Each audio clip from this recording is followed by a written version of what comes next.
Everyone, कैसे हैं आप सब। आज मैं आपको इंडियन कॉन्स्टिट्यूशन के बारे में बताऊंगी। Our Indian constitution was made by the constituent assembly which was formed in 1946। यानी हमारा इंडियन जो कॉन्स्टिट्यूशन है वो कॉन्स्टिट्यूएंट असेंबली ने बनाया था। किसने बनाया था? कॉन्स्टिट्यूएंट असेंबली ने बनाया था बेट, ठीक है।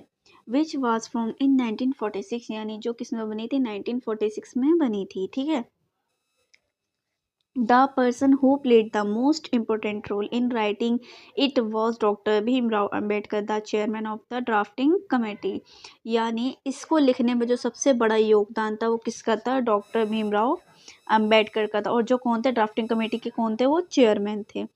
The constitution was adopted on 26 November 1949 and it came into force on 26 January 1950, which we celebrate as a Republic Day।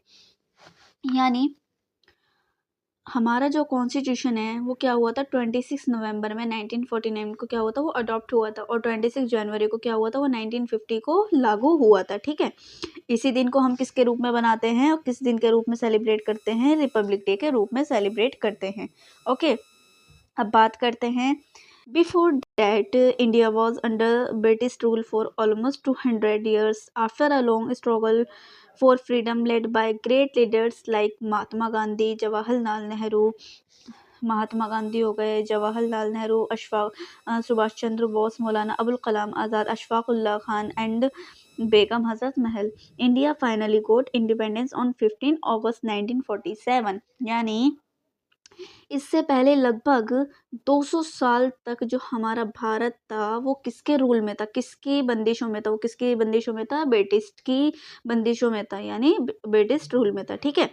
लंबे संघर्ष के बाद महात्मा गांधी, जवाहरलाल नेहरू, सुभाष चंद्र बोस, मौलाना अबुल कलाम आज़ाद, अशफाक उल्लाह खान या फिर बेगम हजरत महल और भी कई जैसे महान नेताओं के बलिदान से हमने 15 अगस्त 1947 को अपनी आज़ादी पाई। कब पाई थी? 15 August 1947, okay. Now our constitution gives us fundamental rights, fundamental duties and a democratic system where people elect their own government। हमारा जो कॉन्स्टिट्यूशन है वो हमें क्या देता है? वो हमें देता है फंडामेंटल राइट्स, फंडामेंटल ड्यूटीज़ और फंडामेंटल राइट्स देता है, ड्यूटीज़ देता है और क्या देता है? हमें एक डेमोक्रेटिक सिस्टम देता है। आज भी हमारा इंडिया क्या है? डेमोक्रेटिक सिस्टम में ही है, जिससे हम क्या करते हैं? अपनी गवर्नमेंट चुन सकते हैं, ठीक है।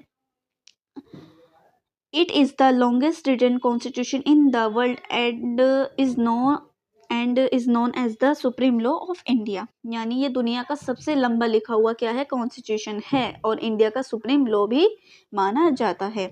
So our constitution not only gives us freedom but also teach, क्या सिखाता है? Equality, justice and unity. यानी हमें क्या सिखाता है? हमें इक्वालिटी, जस्टिस और यूनिटी में रहना सिखाता है।